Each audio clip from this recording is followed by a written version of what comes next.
This clip is brought to you by SaveWithConrad.com.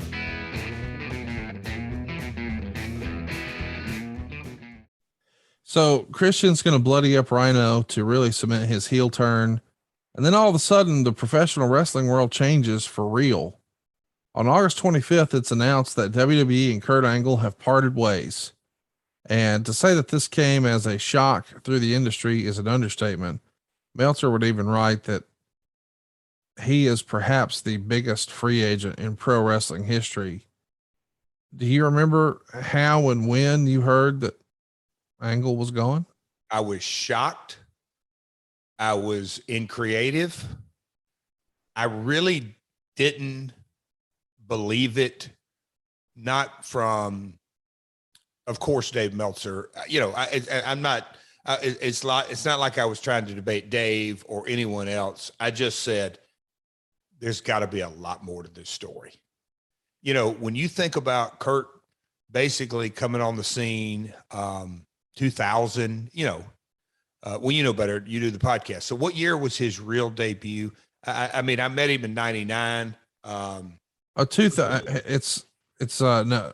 what you remember in 99 is accurate. The big debut is Survivor Series 99, but he has that incredible rookie year through 2000. Yeah. He does it all. Yeah, my bad. My point being, from 2000 to 2005, he was in so many ways a big part of the transition to PG. I'm going above. I'm thinking differently from storylines, but he was, you know, the Attitude Era, you name it, and we don't need to go through all the names. It's the obvious.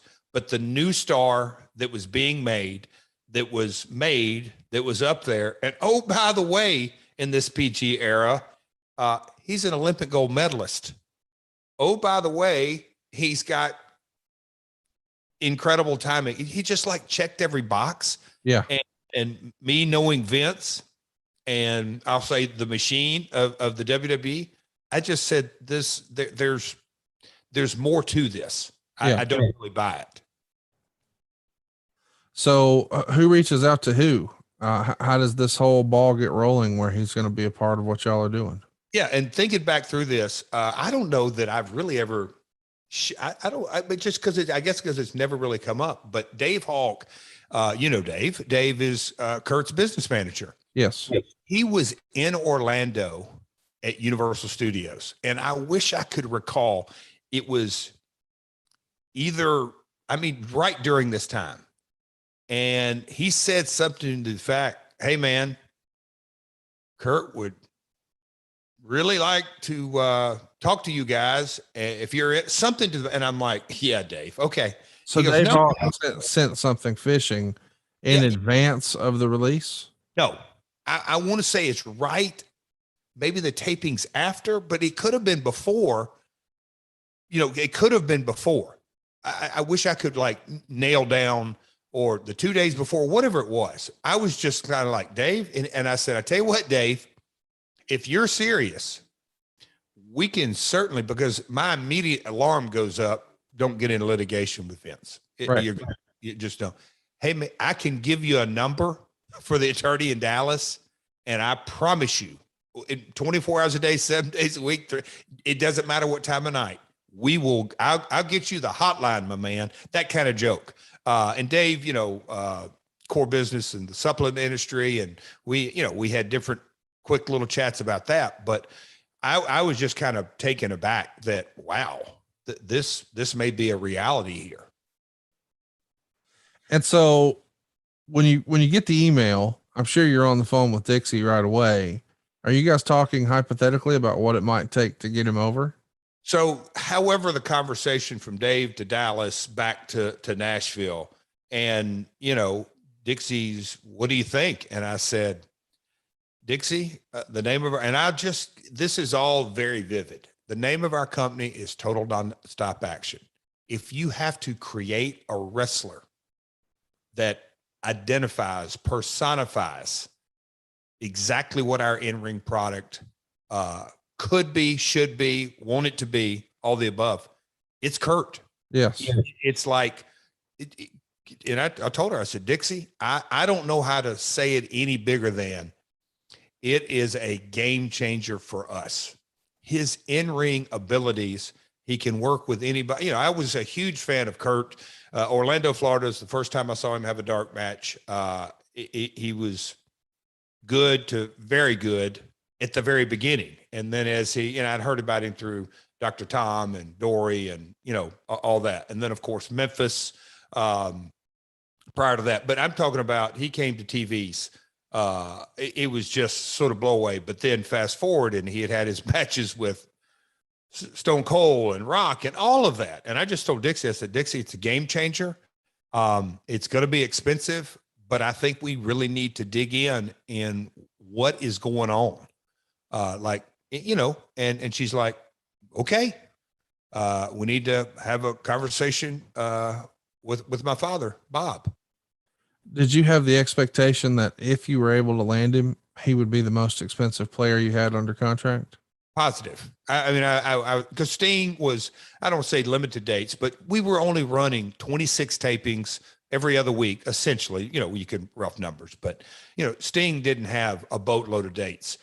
At this time, we were gearing up to go, I don't want to say 100 shows a year, but I think we wanted to go 1 weekend a month on live events and then go to 2 and never 3, because 4th weekend was pay-per-view. But the strategy, we're headed in that direction. Kurt's in-ring ability, he just knew what to do. He just all the above. And I was like, I'll never forget, Conrad, you got to come here one time, but the restaurant on the lake, sitting behind me, I was there, bunch of families were there, and Bob wanted to talk to me about this situation. And I missed the entire dinner and then some, out in the parking lot on the cell phone with Bob Carter. And Bob had such a interest in asking me question after question after question, basically the same type question, but he was framing it. Bob had on his investor cap, highly engaged. Let's think this thing through.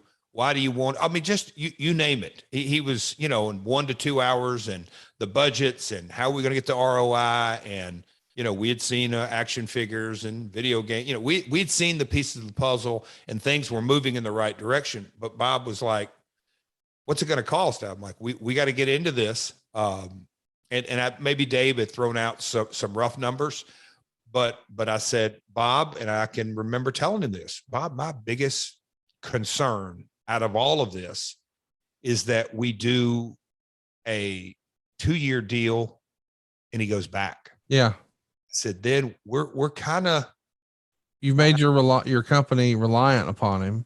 Yes. And I told him, I said, you know, we may be worse off than where we are today. That's my concern. And that resonated with Bob. I mean, he was like, I hear you. I understand that. And so that's why the original deal was for 5 years. And those type of conversations, those are the type of conversations or the type of dealings in business with that we were really starting to hit on all cylinders in a lot of ways. And look, I'm excited even just talking about it today, because I knew it was gonna, again, be a really nice step, again, in the direction that we needed. It was another plateau. It was moving in the right direction. It was a huge opportunity, however you want to frame it. But I'd be remiss if I didn't ask 2 questions. Number one, fair to say this is going to be the largest investment that the Carters have made thus far? Or, I mean, in fact, TNA Wrestling, even before the Carters, this is an investment when you talk about whatever the number might be, and I'm sure we'll get there, stretched out over 5 years, it's millions of dollars. Were you hesitant at all in advising that was a necessary piece of the equation, or did you have a lot of confidence that he would be a needle mover for video games and action figures and all that? Napkin math. I'm sure you're aware of that. You got a cool term for that, Conrad, because you had stupid tax last week. So no, napkin math is good. I'm going to steal that actually. Okay.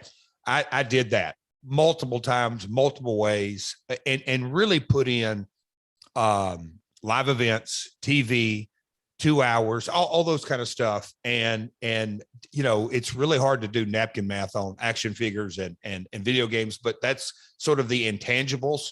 And I had that conversation with Panda folks as we got into this, and not to get into two numbers, because look, it goes without saying, I don't mind sharing numbers, but these are Kurt's numbers. These are Steve's numbers. So I'm going to politically and diplomatically not get too deep into it, but it's safe to say Kurt year one was making 3 to 4 times more than any talent we had ever paid. And that's what I wanted to mention. And I know we're not going to necessarily say it, and I'm not going to pin you to it, but I just want to mention in that era of WWE that he's leaving, if you were considered a top guy, if you were a main event, if you were top of the card, it was understood that the benchmark was $1 million downside. Now, that's not to say that guys wouldn't routinely exceed that. Hell, JR has said before that Austin beat that on a quarterly, merch check. So we know that you can make a lot more than that, but that was sort of the benchmark. If you're going to be in the upper echelon of WWE, it was $1 million downside. Yep. So well said. Use your own math listening at home, but it is somebody else's money. So I get why we're not going to share that. Listen, the elephant in the room is you're investing a lot of money in a guy that just all of a sudden went from being the best wrestler in the world to WWE gave him a full release. And there's the old game we talk about sometimes, telegram, telephone, tell a wrestler.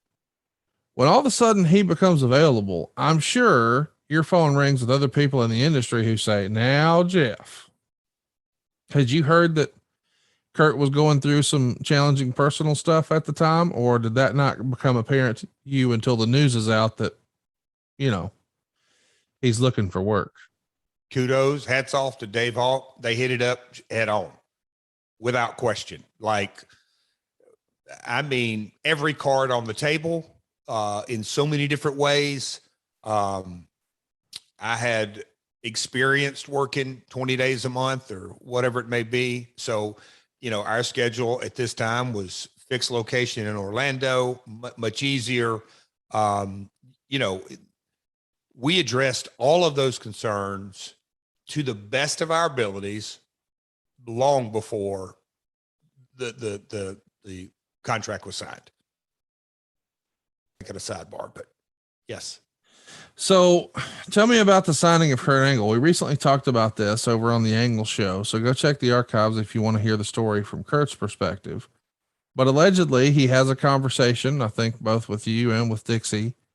And I think it's, as he tells the story, it was left open-ended. Hey, what are you looking for? And as the story goes, he suggested a number and you guys agreed. And, it wasn't immediate. I think it was a matter of you guys had to figure out how to pull that off and put it together. But then it happened. Was it that simple? He named a number and it was up to y'all to figure out how to get there. Yes. In essence, I know that, I can't say it was for sure Bob or Janice or the attorneys or whoever it was, but the plane, obviously Dallas's headquarters, the plane flew from Dallas to Nashville, and me and Dixie got on a plane and flew to Pittsburgh.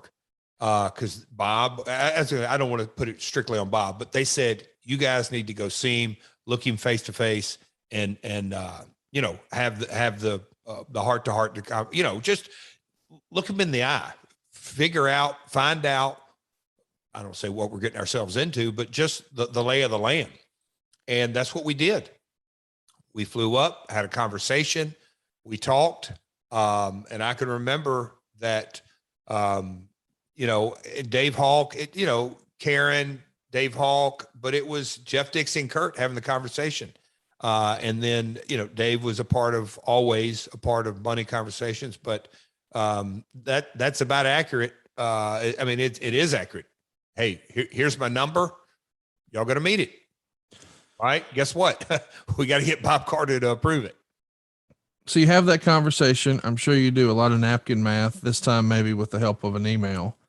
And you're trying to figure out, hey, how can we get a return on this guy? How do we think this will bump all of our other revenue streams, et cetera, et cetera. And then you wind up hopping on the plane. You go to Pittsburgh. That's really the first time you've had a business type conversation or meeting with Kurt in real life. How did it go? Good. I mean, it was, I don't want to say it was short, but it was like any Conrad, and you've been in probably thousands, but when you sit down, there is chit chat. And I always like to say chit chat turns to small talk, and small talk turns to real talk. And after real talk, we shake hands and we go away, and either you've got a good feeling about it or a bad feeling about it. And that's it. There's not a lot more that goes into any type of business deal because, like you said, prior to getting there, I think my napkin math had probably turned into a lot more math out in Dallas. And we're like, all right, let's get this deal done. And if we can't, we can't. And let me say this. Bob Carter, at the end of the day, is the one who had to say, all at this point, once I'll say, left Kurt's house, the ball was in Bob's court. Right. We had a number. He could have said, let's go back and, tinker and negotiate, or that's what I'm saying. Yes. So ultimately, though, you just acquiesce to the number. I know you like to negotiate. Did part of you personally want to negotiate, or did you feel like, I don't want to mess this up? Because obviously he could have done Japan stuff or MMA stuff or whatever. He had opportunities. Were you nervous that negotiating could cause you to lose him? No, I was hoping we would go. Look, and hindsight is so 2020, but at the time I was like, let's go through a round. But I also knew that in the grand scheme of things, and where the company was headed, and knowing that, again, when we got on Spike, we started making money, because we just referenced Steiner. We weren't spending money just to spend money. We wouldn't fly you to Orlando. The Bob Ryder got great flights and hotel room. I mean, we ran a tight ship because that's exactly how Panda wanted it done. So knowing that we can make the numbers work at the different levels, and we knew what we were getting into when Dave Hawk and all that. So look, it wasn't the end of the day, but I also knew that after having an understanding, not talking to Kurt, but talking from multiple people in the industry, our schedule was by far the best thing we had to offer Kurt. Right. Period. And I knew that, I'm splitting hairs here, but Bob and Dixie, and you sort of have to have lived that 20-day a month life to know that's real, and what we're doing at a fixed location, at a studio, in the limited schedule, to put a price on that. And I knew it's very valuable, but we went down the road and off to the races. So you wound up putting the deal together, and as Kurt said, he wanted to have the opportunity to do MMA, and apparently that's part of the discussions here. And he acted as if Dixie had no problem with that. Did you think that would be a potential negative, or perhaps a positive, because of the nature of the UFC and Spike relationship? I would have given, I don't know, it wasn't my decision, but Kurt doing MMA, I was very attracted to that concept and idea. A crossover, there was no, I thought it would have been a win. I thought it would have been a win for Kurt, even if he would have gotten beat. I do. I think it would have been a win to Olympic gold medalists. I think Dana would have, with their promotional machine, would have made a lot of money. I think Kurt would have made money. And I think it would have given our top talent even more notoriety. So talk to me a little bit about, the nature of the conversation with regards to Spike. when you're trying to bring in a big talent like this, we know that as the story goes, years later, a lot of these overheads would go on their ledger and not directly TNA's.